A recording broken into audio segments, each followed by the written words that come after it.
Se conoce como fachada al parámetro exterior de un edificio. El término fachada es sinónimo de apariencia, visión, prestidigitación, irrealidad, fingimiento, espejismo, disfraz y engaño.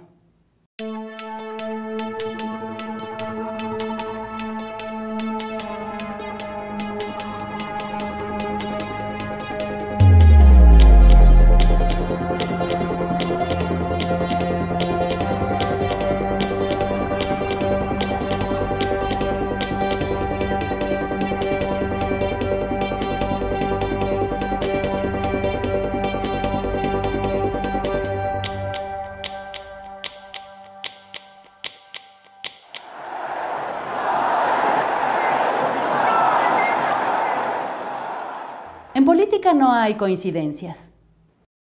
Esta historia inicia con un episodio conocido. En mayo de 2004, la expropiación de este terreno para construir la calle que comunicaría a un hospital motivó que el Procurador General de la República, un general de nombre Rafael Macedo de la Concha, solicitara la inhabilitación y el desafuero del señor López.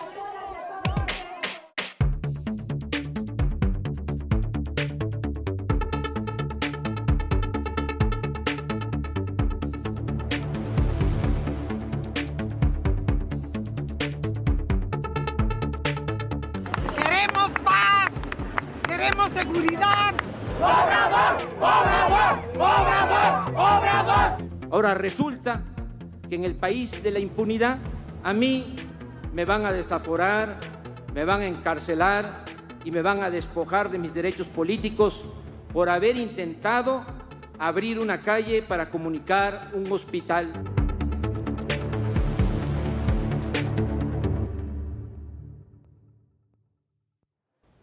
El intento de desafuero fue derrotado por una movilización de cientos de miles.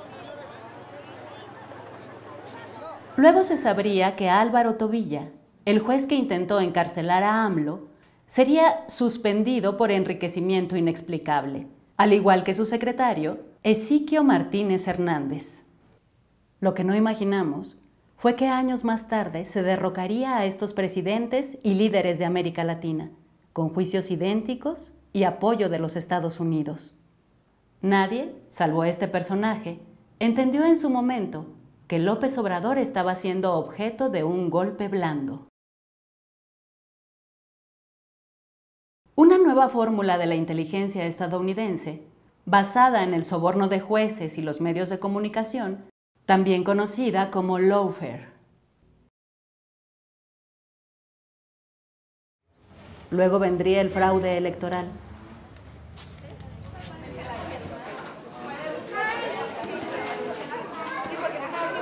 El candidato que obtuvo el mayor porcentaje de la votación presidencial es Felipe Calderón Hinojosa, del Partido Acción Nacional. ¡No hay fraude! ¡No hay fraude! ¡Felipe, entiende! ¡El pueblo no te quiere! ¿Quién es el presidente de México? ¡Traidores! ¡Traidores! ¡Traidores! ¡Traidores! ¡Traidores! Y una pachanga institucional.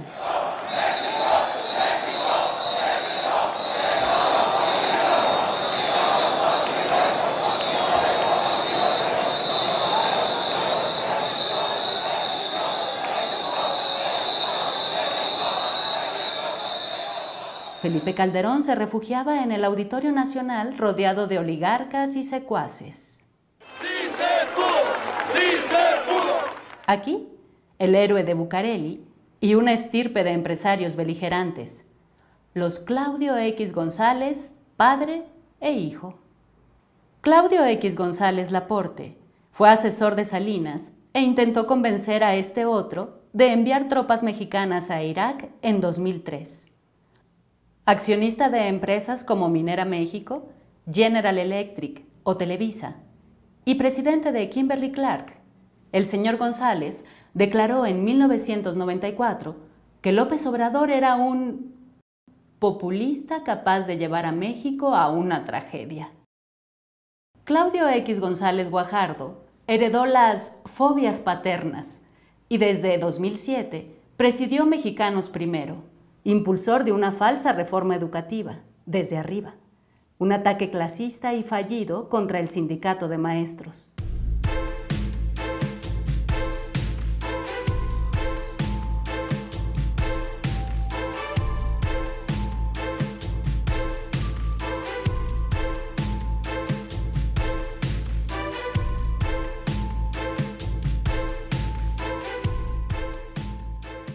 Hay que arrancar con su formación inicial, luego solo admitir a los mejores, que se evalúen todos. Derrotado por el magisterio, el empresario fundó Mexicanos contra la Corrupción y la Impunidad en noviembre de 2015, un nuevo grupo fachada desde el que disputará la bandera anticorrupción a López Obrador y lo atacará.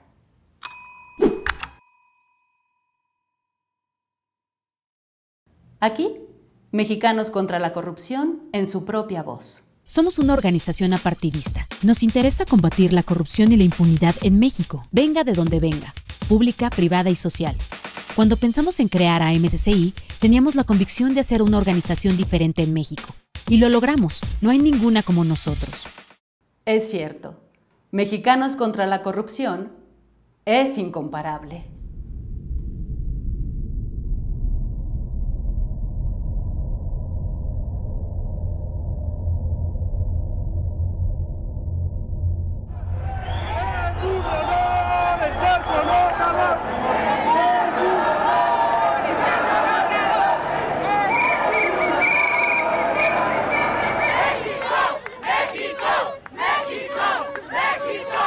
El 1 de julio de 2018, como todos sabemos, López Obrador ganaba la elección por la presidencia de México.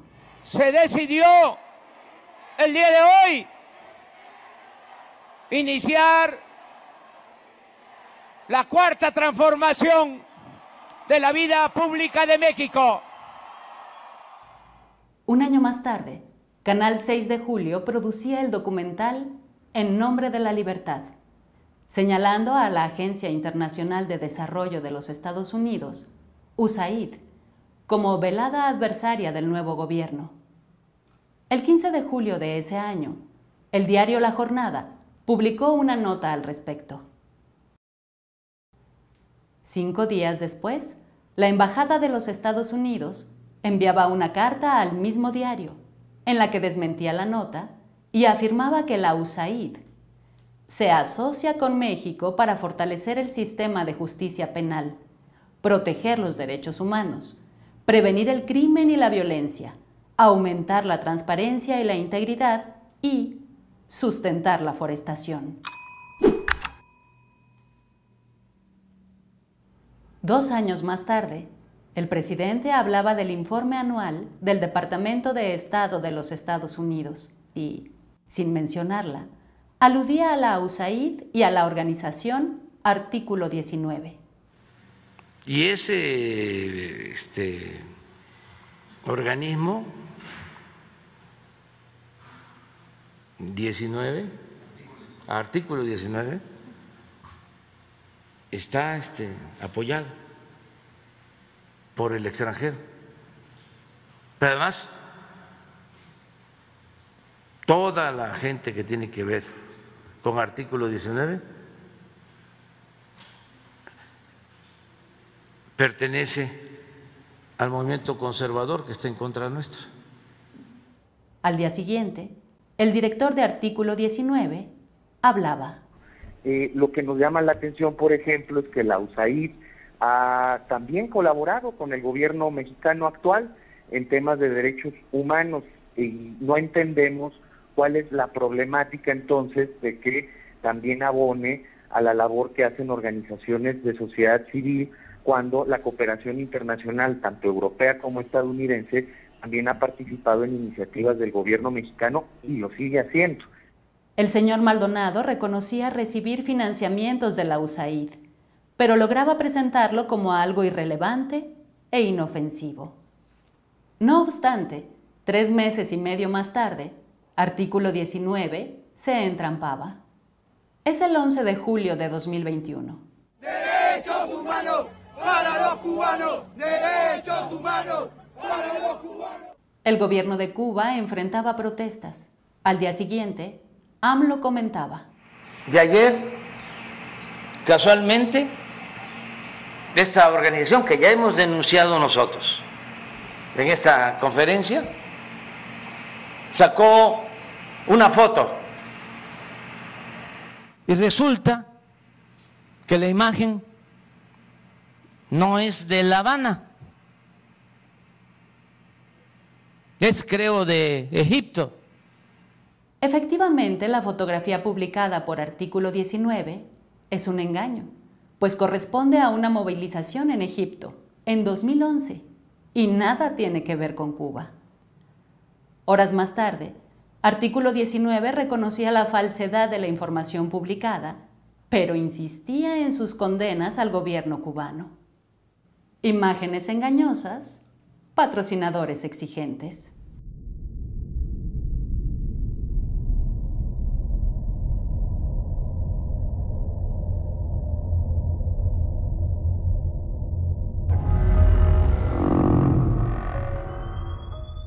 La USAID suele presentarse como una organización del pueblo estadounidense, dedicada a tareas amables y constructivas: mejorar nuestra justicia, cuidar los derechos humanos y ayudar a la forestación. Sin embargo, su administradora para América Latina, Samantha Power, no se dedica precisamente a sembrar arbolitos, sino a promover la intervención de su gobierno en otras naciones. Power fue embajadora de su país ante la ONU y votó a favor de las intervenciones militares de Estados Unidos en Libia y Siria.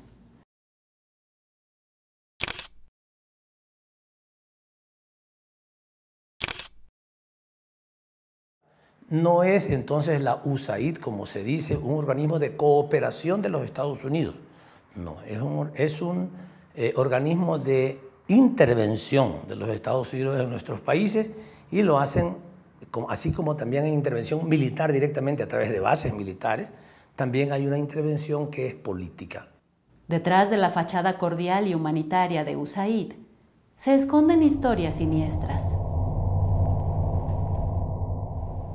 Este hombre se llamó Dan Mitrione y fue un miembro de esta agencia.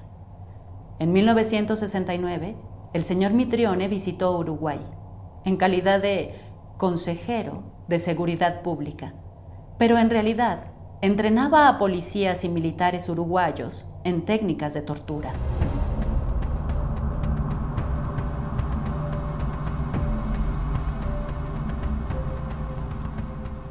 Mitrione fue también agente del FBI y la Agencia Central de Inteligencia, la CIA, y sería secuestrado y ejecutado por el Movimiento de Liberación Nacional, Tupamaros, el 10 de agosto de 1970.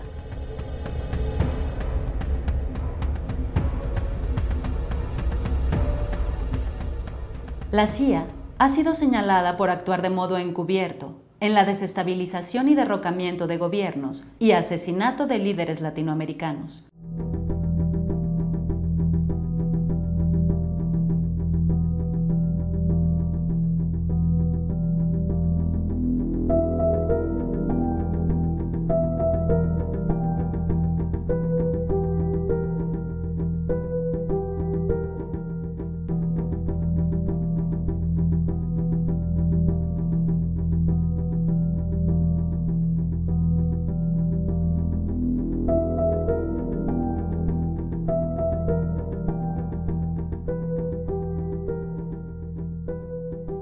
Frecuentemente denunciada por sus nexos ocultos con la CIA, la USAID apoya a falsas organizaciones de la sociedad civil en el continente, junto con la National Endowment for Democracy, NED, y la Red Atlas, un tanque de pensamiento, financiado por empresas privadas, dedicado a crear organizaciones anticomunistas, una federación de federaciones que defiende la no regulación empresarial, también conocida como la Internacional Ultracapitalista.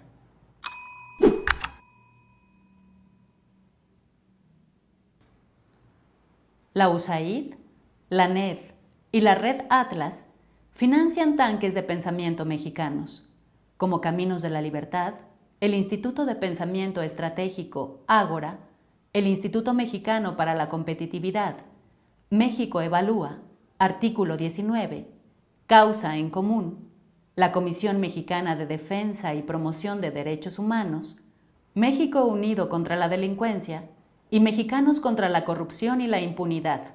Es aceptable, es razonable que una organización civil pueda hacer oposición al gobierno, pero lo que no es aceptable es que sea financiada por un gobierno extranjero. Varios comentaristas de televisión han formado parte de esas organizaciones de la sociedad civil, como Ana Francisca Vega, Juan Ernesto Pardinas, Lisa Sánchez, Luis Rubio, Sergio Sarmiento y María Amparo Casar, quien inició en 1999 una carrera como analista política en el Canal 11 del Estado mexicano. Bueno, pues no deja de sorprender la cantidad y el calado de las reformas constitucionales que está presentando el presidente López Obrador o su partido Morena. En octubre de 2004, la politóloga era jefa de asesores del secretario de Gobernación, Santiago Krill, y fue fugazmente mencionada en un incidente oscuro.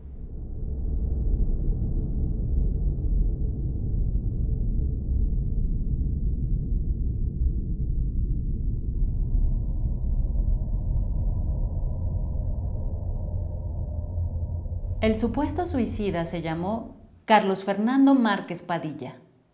Algunos analistas vincularon su muerte con la entrega de miles de millones del sindicato de Pemex a los hermanos Briviesca Sahagún, hijos de Marta Sahagún. Márquez Padilla era el marido de María Amparo Casar, quien entonces fungía como jefa de asesores de Santiago Krill, el secretario de Gobernación de Fox. En 2006, la politóloga fue activa defensora del fraude electoral a favor de Felipe Calderón. That for all we know, the electoral process is over. Mexicans have an elected president, and this president will face a very complex situation. We'll have a very hard time beginning on the 1st of December. En 2015, fundó Mexicanos contra la Corrupción con Claudio X González Guajardo, el personaje que el primer día del gobierno de López Obrador sentenció que a los mexicanos nos iría muy mal.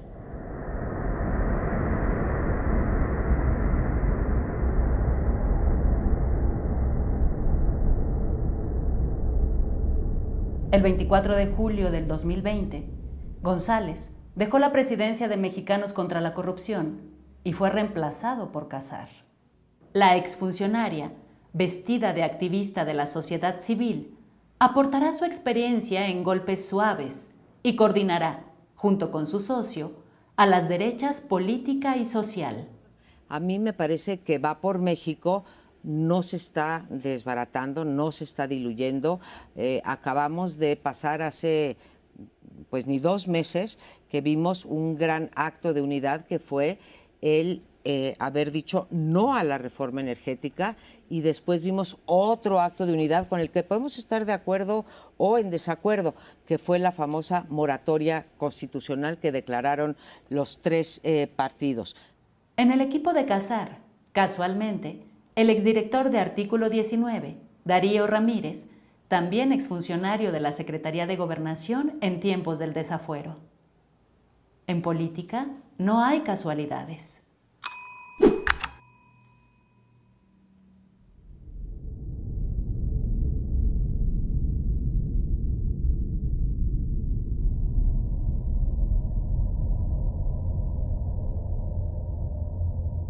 Es el 19 de mayo de 2021. Fue vergonzoso, diría, que se mostraran aquí facturas en donde organizaciones opositoras estén financiadas por el gobierno de Estados Unidos. Esta es la de Mexicanos a favor de la corrupción.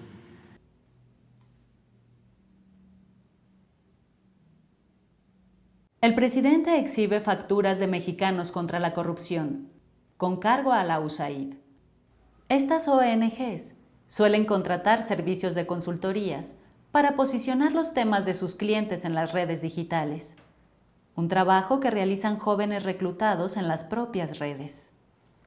Yo tenía entre 19 y 20 años cuando se acercaron a mí y me dijeron que fuera a una entrevista a las oficinas que tienen en la Condesa.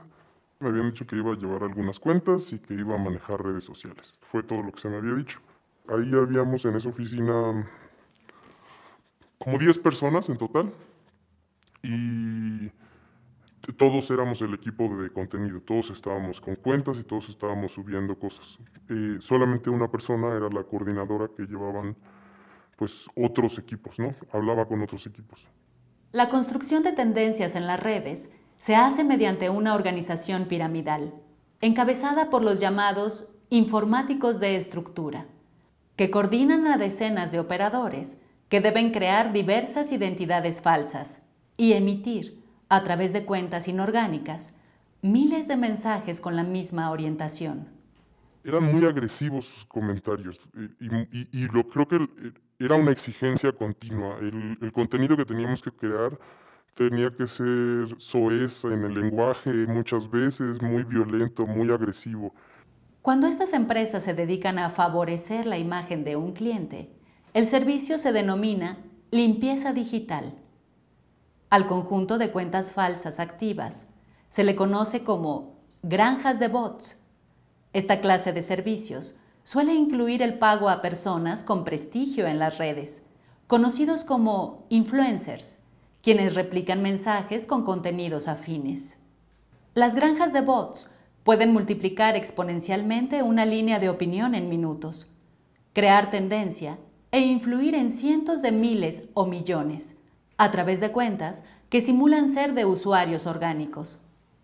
Sus contenidos son generalmente falsos y promueven el odio. Sí había pues ataques muy directos a los actores políticos y muy cargados de odio. Pero, y algo que se me hacía muy notorio es que los ataques podían ser hasta para nuestros propios clientes. O sea, si teníamos que hacer que una noticia se moviera y teníamos que crear contenido, la mitad del contenido que estábamos creando era contenido positivo y la otra mitad era tirarle duro al propio cliente. Daba igual, el caso era que se subiera la noticia. Quienes los elaboran suelen ser indiferentes al daño que provocan en terceros. Creo que para todos los que estábamos ahí era como un juego, o sea, no parecía algo real, ¿no? Parecía pues solo cosas de internet, ¿no? Por ponerle un nombre. Y pues muchas veces estabas escribiendo comentarios y luego peleándote desde otra cuenta con el mismo comentario que escribiste tú, ¿no? Entonces nos resultaba muy poco ligado a la realidad. Y creo que eso nos permitía, pues, ser hasta más despiadados con los comentarios que poníamos, cosas por el estilo, ¿no? Porque pues al final te estás insultando tú solito, ¿no? La limpieza digital de figuras públicas y la creación de malestar social son objetivos habituales de quienes controlan granjas de bots. En las redes, toda tendencia es construida y tiene un costo elevado. Algunas granjas de bots creadas y operadas en México han sido usadas para desestabilizar gobiernos de otros países. Tenía que crear y revisar cuentas de redes para distintos países de Latinoamérica, entre ellos Haití y Venezuela. Eran campañas presidenciales en distintos países, campañas más pequeñas de gobiernos municipales también, campañas que no tenían directamente como alguien a quien estaban atacando, sino era más como al gobierno en general. Pero sí, todo era estrictamente político. Entre los servicios informáticos que ofrecen estas consultoras, se cuenta el DDoS, Distributed Denial of Service, que consiste en atacar un sitio web para desbordar su capacidad y dañarlo.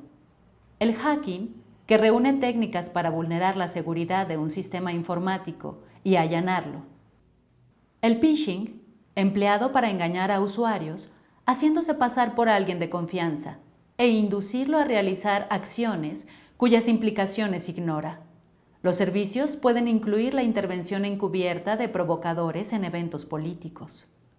Me manda un mensaje el que era pues el coordinador de mi área y me dijo que mi jefa directa le había comentado que yo sabía de tecnología y de sistemas operativos y que le interesaba ofrecerme un puesto en un área un poco más arriba en el que podía trabajar en cuestiones de hacking, de phishing y otras cosas divertidas. Así lo dijo. Y que necesitaba que nos viéramos. Y ya llegando ahí, pues como que ya me habló un poco más del trabajo y me dijo que les interesaba que les ayudara a hacer troyanos para memorias USBs que iban a repartir en un mitin político. En el argot de la informática se conoce como caballo de Troya o troyano a un accesorio aparentemente inofensivo que, al ser utilizado, permite el acceso remoto al equipo del usuario. Esta forma de espionaje, junto con el DDoS, el hacking y el phishing, constituyen delitos informáticos. Las nuevas técnicas de la consultoría política han sido utilizadas intensamente contra el gobierno de López Obrador. A principios del mes de junio de 2022, un ataque masivo en su contra fue analizado por expertos de la UNAM. En la elección de 2021, cuando Morena y sus aliados ganan 11 de 15 gubernaturas, particularmente algunos estados de la franja del Pacífico, ya algunos periodistas en sus columnas tal cual empezaron a decir hay vínculo, hay relación entre el narco y la 4T o López Obrador. Por ejemplo, aquí a Raimundo Riva Palacio, el narco votó por Morena, eso fue para la elección de 2021. Los Angeles Times también empezamos a ver que hay actores externos participando en esta construcción discursiva de la narrativa. Entonces lo que empezamos a ver 3 días antes de la elección es una serie de comportamientos anómalos, atípicos en Twitter que lo que buscaron fue impulsar, incrementar, inflar estas narrativas. ¿Cuáles fueron? Una es narcopresidente. Vemos como el día 3 tiene un pico el hashtag narcopresidente y es el día ya de veda electoral, es decir, aquel momento en donde los actores políticos no pueden posicionarse, entonces lo que se hace es tratar de inflar. Entonces viene narcopresidente y después de la elección, después de la jornada electoral, vemos que sube otro hashtag, otra tendencia que es Morena narcopartido. Es decir, ya en este momento era muy claro, es muy claro la coordinación que hay para tratar de posicionar la idea de la narrativa y vemos comportamientos que pues a todas luces llaman la atención. Jesús Che 86033310 y vemos que publica de 150 tweets que publicó, 34 los hizo en menos de 12 segundos. Otra cuenta, Miguel y una serie de dígitos, publicó 88 tweets en menos de 12 segundos. Definitivamente eso es un comportamiento atípico, anómalo. Un usuario común y corriente no puede hacer una serie de tweets o retweets en 12 segundos, aunque quisiera, es decir, eso rebasa cualquier posibilidad humana y lo que nos muestra entonces es que hay automatismo. Pero no solo son hashtags, no solo son comentarios, no solo son palabras, también hay toda una estrategia de crear gráfica, de crear memes, de crear imágenes para abonar, para aderezar esta narconarrativa.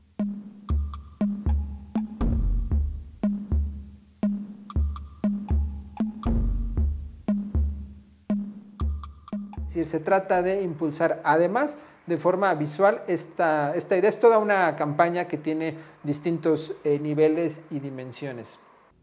La construcción digital de la presunta relación del presidente López Obrador con el narcotráfico es idéntica a la realizada contra mandatarios y altos funcionarios de gobiernos de América Latina.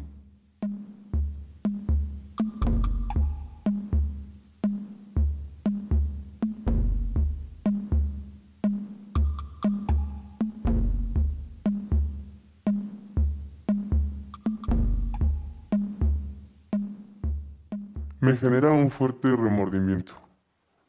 Creo que pues eso es parte de por qué estoy aquí hablando. Me genera mucha culpa, porque una de las campañas en las que participé culminó con una presidencia en algún país de Latinoamérica. Se me hace que un adolescente de 18 años no debería tener esta cantidad de poder.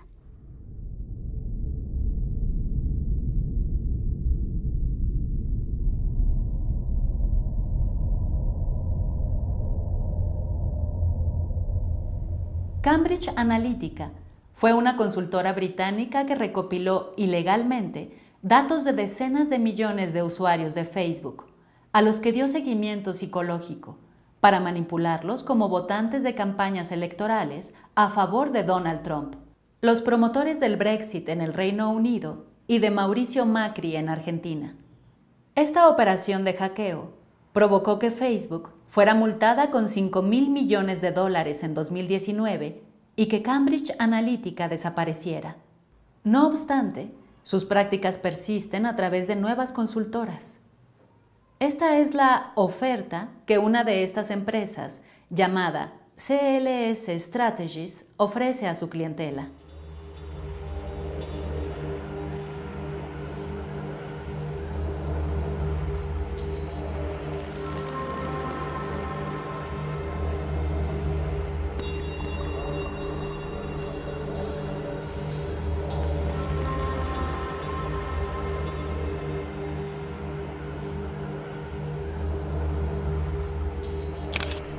Es Bolivia, noviembre de 2019.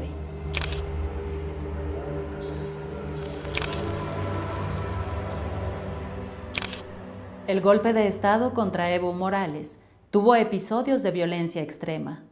CLS intervino en la gestión de la revuelta, mediante la compra de medios de comunicación y periodistas.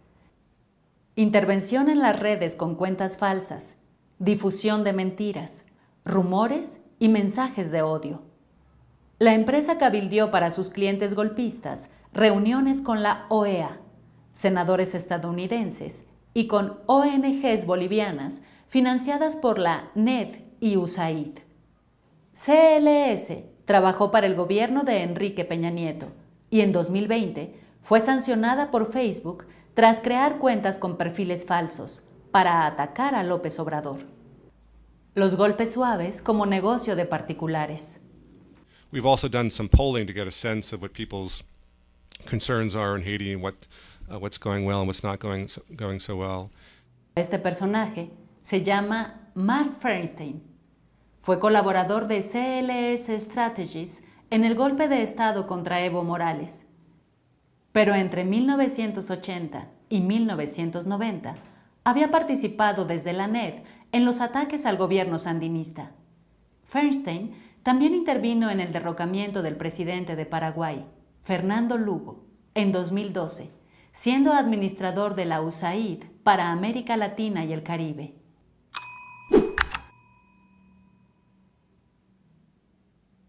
Mr. Feinstein fue sustituido al frente de USAID por Mark Green, quien tomó esta responsabilidad entre 2017 y 2021.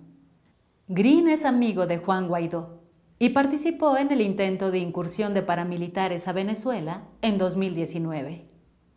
Mr. Green preside el Mexico Institute, un organismo libertario del que forma parte María Amparo Casar. Este instituto es dirigido por Luis Telles Quenzler y José Antonio Fernández Carvajal. El primero fue funcionario de Carlyle Group, una empresa del complejo militar industrial estadounidense, y el segundo, conocido como El Diablo, preside el consejo de Coca-Cola y FEMSA.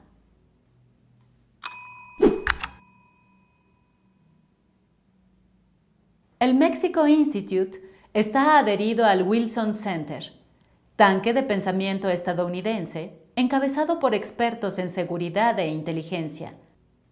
Además de sus nexos con asesores de la CIA, en julio de 2022, Casar buscó la intervención del embajador de los Estados Unidos en asuntos de política interior mexicana.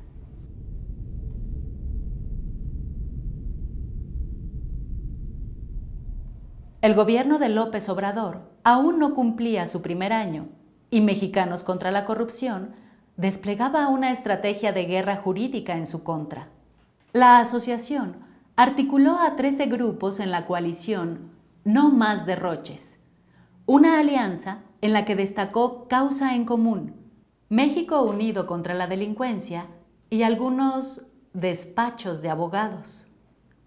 En febrero de 2021, No Más Derroches fue reemplazado por el Consejo Nacional de Litigio Estratégico, una fábrica de sabotajes legales dedicada a obstaculizar toda obra e iniciativa del gobierno de López Obrador, encabezada por Gustavo de Hoyos Walter y Claudio X González. Para 2019, los litigios contra proyectos e iniciativas de la 4T sumaban más de 5.450 juicios de amparo.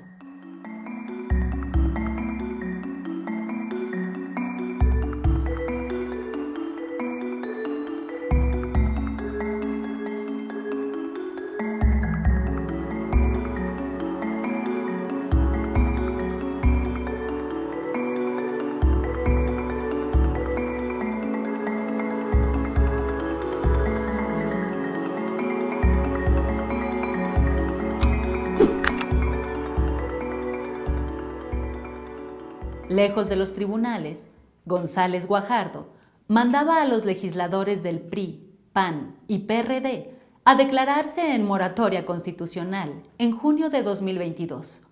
El sabotaje legislativo.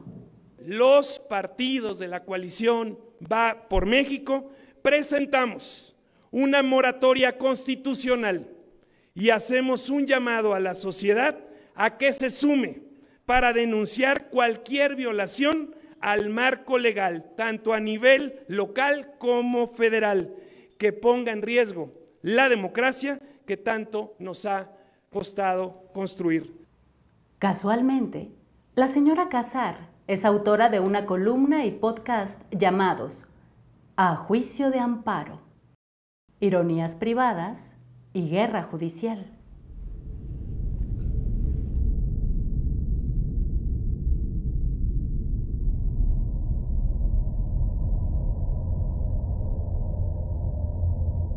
Buenas noches. El martes vimos autos incendiados y bloqueos en la zona metropolitana de Guadalajara, en Celaya, en Irapuato, en León y en otras ciudades de Guanajuato. Actos provocados por grupos criminales. Entre el 9 y el 13 de agosto de 2022, diversos ataques, aparentemente coordinados, contra establecimientos y vehículos de Guadalajara, Celaya, Irapuato, Tijuana, Mexicali, Ciudad Juárez y Ensenada afectaron a la población civil. El 15 de agosto, analistas del programa Primer Plano de Canal 11 interpretaban lo sucedido. Es un desafío a la autoridad en toda la línea. Yo creo que además con efectos propagandísticos evidentes, la nota le ha dado la vuelta al mundo. Cuando tú decides incendiar un autobús, tú lo que quieres es que las pantallas de televisión del planeta digan ¿qué está pasando en México? El presidente López Obrador persiste en decir que su estrategia es correcta a pesar de que en menos de 4 años pues ya se llegó a la cifra sexenal de homicidios con Peña Nieto. ¿Por qué contra los Oxxos? ¿Por qué parte del foco fue los Oxxos? Yo incluso preguntaba, pues, ¿será que ellos no pagaron derecho de piso y los 7-Ups y otras tiendas parecidas sí? ¿O qué? Pero de ese tipo de tiendas, sí, 20 se fueron 25 o algo así, pues ojalá entendamos qué es lo que está pasando ahí. Lo que estaba pasando no tenía que ver con las especulaciones de este analista, ni con las supuestas revelaciones de este personaje. A pesar del pánico, de la psicosis que generaron todos estos actos de barbarie, quema de vehículos, de automóviles particulares, ataques a tiendas de conveniencia de la cadena Oxxo, las células incendiarias avanzaron municipio por municipio sin que nadie los detuviera. Su nombre es David Saucedo y fue entrevistado como especialista en temas de seguridad por un centenar de medios, durante los sucesos de agosto. Sin embargo, Saucedo era un desconocido, sin credenciales como experto en seguridad. No tenemos un resultado favorable en materia de seguridad. Hay métricas que nos hacen que el gobierno federal difunde de manera intensa, sobre todo en las conferencias mañaneras, pero son métricas falsas. El señor Saucedo descalificó al gobierno federal. Habló de ataques del narcotráfico y de vacío de poder. Mientras en las redes sociales se desplegaba una narrativa análoga, bajo el hashtag AMLO narcodictador.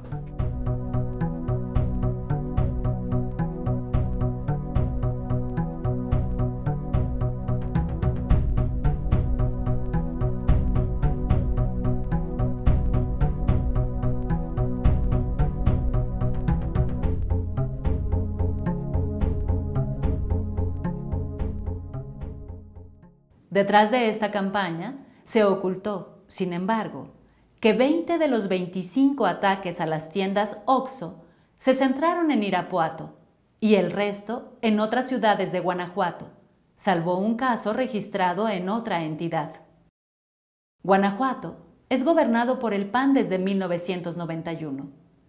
Su gobernador, Diego Sinué Rodríguez, se negó constantemente a participar en reuniones de seguridad convocadas por López Obrador en 2021.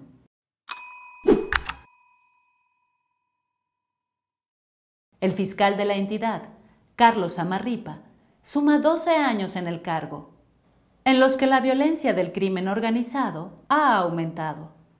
Samarripa se ostenta como experto en inteligencia, entrenado por el FBI.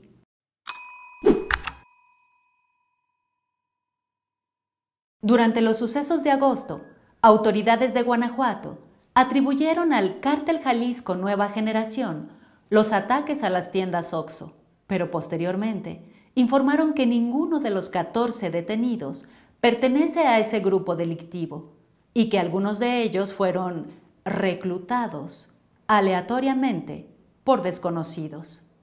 Este video, difundido en YouTube, es la única supuesta evidencia de que los ataques a los OXXO fueron obra del narcotráfico. Atención. 2 hombres uniformados prenden fuego en una tienda, mientras otro los graba. Sus uniformes supuestamente ostentan rótulos del Cártel Jalisco Nueva Generación. La persona que graba dispara al aire. ¡La gente se queda hecho la verga! Los atacantes huyen. La grabación, sin embargo, exhibe un modo de operar distinto al que se usó en las otras 24 tiendas, atacadas por personajes que fingieron ser clientes, vestidas de civil y desarmadas.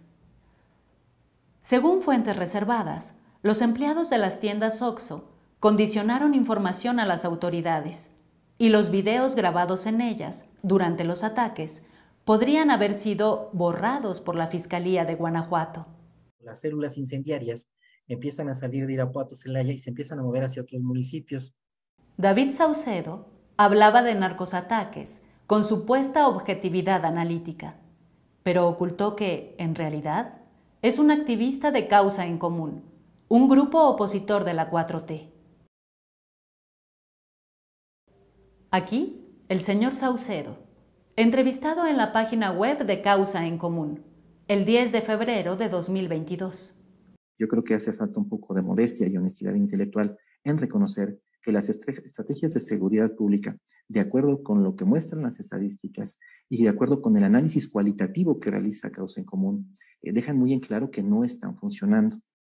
Causa en Común es una ONG que dice dedicarse a la defensa de los derechos y libertades de las víctimas, la democracia y sus instituciones, especialmente las de seguridad y justicia.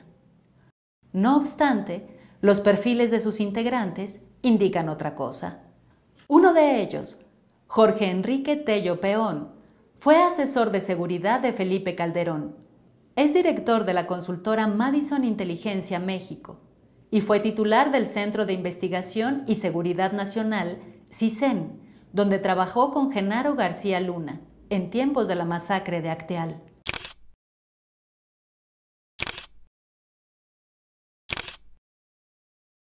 El director general de Causa en Común, José Antonio Polo Oteiza, fue coordinador de asesores de García Luna en la Secretaría de Seguridad Pública. Aquí, el señor Polo Oteiza con su ex jefe. El 20 de abril de 2013, en un café de la Ciudad de México. Otra consejera de Causa en Común es la presidenta de Mexicanos contra la Corrupción. La doctora Casar es, como sabemos, socia de José Antonio Fernández Carvajal en el Mexico Institute. Fernández es el propietario de las tiendas Oxxo atacadas en Guanajuato. Casar es aliada, también, de esta activista de la ultraderecha mexicana. Se llama María Elena Morera, es la presidenta de Causa en Común. Entre 2003 y 2009, Morera encabezó México Unido contra la Delincuencia, grupo apoyado por la Embajada de los Estados Unidos en los días del desafuero de AMLO.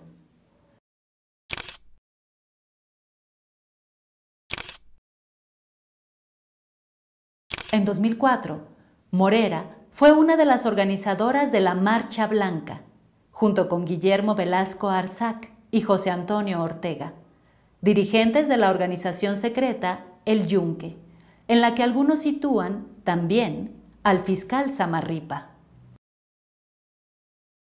La señora Morera colaboró con Felipe Calderón en consejos ciudadanos de su gobierno y su hijo, Juan Pablo Galindo Morera, fue parte del equipo de Genaro García Luna, con quien la señora Morera tuvo trato frecuente y cercano.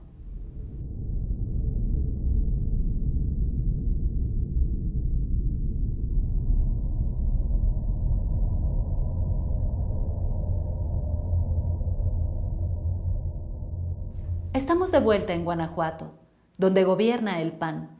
Ardieron decenas de tiendas Oxxo y predica el vocero de Causa en Común. Pero sí tenemos una oleada narcoterrorista que es necesario que las autoridades se atiendan, entiendan y sobre todo que la acepten, porque hasta hay una resistencia de los gobiernos locales y del gobierno federal para llamar a las cosas por su nombre. Yo prefiero que se reconozca que tenemos un problema de narcoterrorismo. ¿Narcoterrorismo? Entonces, si eso ya es terrorismo. No, nos dicen de parte más oficial que no le conviene catalogarlo como terrorismo, dices vandalismo. Y hay diferencia, no la tengo tan clara, pero bueno, debe haber. ¿Y el terrorismo por qué? Porque declarar a los cárteles como terroristas, si lo hace Estados Unidos, lo sabemos, se da el derecho de poder participar y entrar directamente a combatirlos sin el visto bueno de las autoridades. El señor Crespo se sumaba de modo irresponsable al relato del narcoterrorismo, difundido por Saucedo y el gobierno de Guanajuato. Los términos de narcoinsurgencia y narcoterrorismo son un mantra de la inteligencia estadounidense. El documento titulado Pandillas, Cárteles y Seguridad Nacional de los Estados Unidos, elaborado por militares de ese país en 2010, es un análisis de inteligencia en el que se afirma que los Estados Unidos están bajo ataque por parte de la insurgencia de narcotraficantes mexicanos. El narcoterrorismo y la narcoinsurgencia son una vieja y engañosa fórmula para amenazar la soberanía mexicana, como sucedió durante la guerra del señor Calderón. Joseph Westphal, subsecretario del Ejército de Estados Unidos, o sea, el encargado del Pentágono, declaró que en México hay una forma de insurgencia encabezada por los cárteles de la droga que potencialmente podrían tomar el gobierno, por lo que existe la posibilidad de que soldados de Estados Unidos peleen contra los narcos en la frontera común México-Estados Unidos y hasta cruzándola. El subsecretario de Defensa de los Estados Unidos amenazaba con desplegar tropas estadounidenses en México, so pretexto de contener la narcoinsurgencia. ¿Será esto a lo que se refería el señor González cuando advirtió que nos iría mal? El 15 de agosto, Julio Hernández, en su columna Astillero de La Jornada, destacaba que los sucesos de agosto sirvieron a la oposición para difundir la idea de que México ha entrado a una fase de narcoterrorismo que debería ser enfrentado por los Estados Unidos, dado que el gobierno mexicano no podría hacerlo. Existen abundantes indicios de que en agosto de 2022, Guanajuato, y en particular el municipio de Irapuato, fue el laboratorio de un ensayo golpista, auspiciado por gobiernos del PAN, empresarios, falsas organizaciones de la sociedad civil y expertos en operaciones encubiertas que difundieron una narrativa del caos en diversos medios, con el fin de desestabilizar al gobierno de México y encender las alarmas intervencionistas en Washington. Casualmente, un mes después de los ataques, México Evalúa, grupo afín al de Morera y Casar, entregaban un reconocimiento a la Fiscalía de Guanajuato. Y la Embajada de los Estados Unidos capacitaba a personal de la misma institución en el manejo de explosivos. Es el 13 de noviembre de 2022. La señora Casar y su socio están de plácemes. Al fin han conseguido calentar la calle con una movilización numerosa. La supuesta defensa del INE es el pretexto.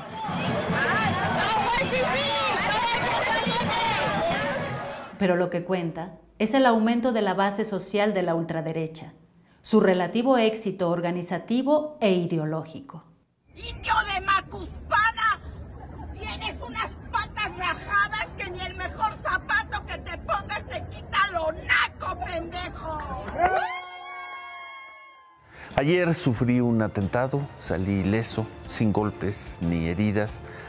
Alguien me quiso matar, no sé quién, no sé por qué. 15 de diciembre, Ciudad de México. El auto del periodista Ciro Gómez Leiva recibía varios disparos. El blindaje de su vehículo impedía el asesinato.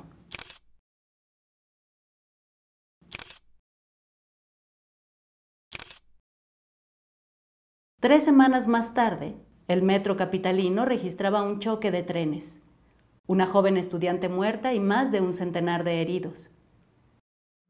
Fueron detenidas 11 personas relacionadas con el ataque al periodista Ciro Gómez Leiva. La investigación del ataque a Gómez Leiva avanzaba, pero los incidentes en el metro aumentaban entre sospechas de sabotaje.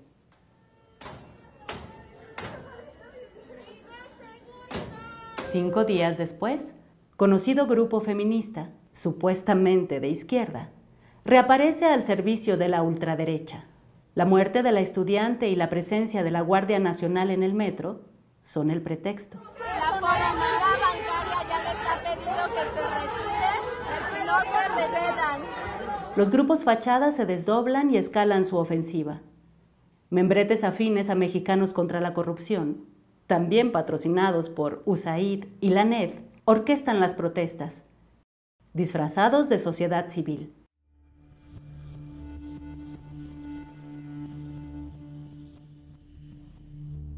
Una estrategia de desgaste, tal vez con futuros episodios de guerra judicial, está en marcha.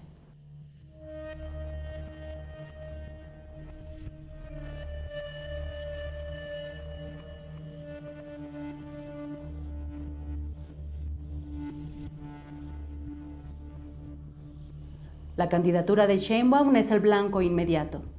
Descarrilar la 4T, el objetivo.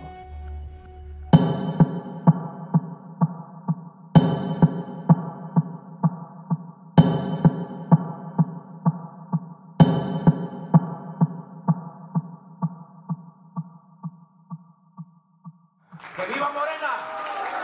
¡Que viva México! ¡Que viva la Cuarta Transformación! Entre tanto, la clase política de Morena hace cuentas alegres entregada al triunfalismo. Y su base, sin organización y desmovilizada, contempla impasible el aumento de un acoso dirigido, en el fondo, contra los más pobres.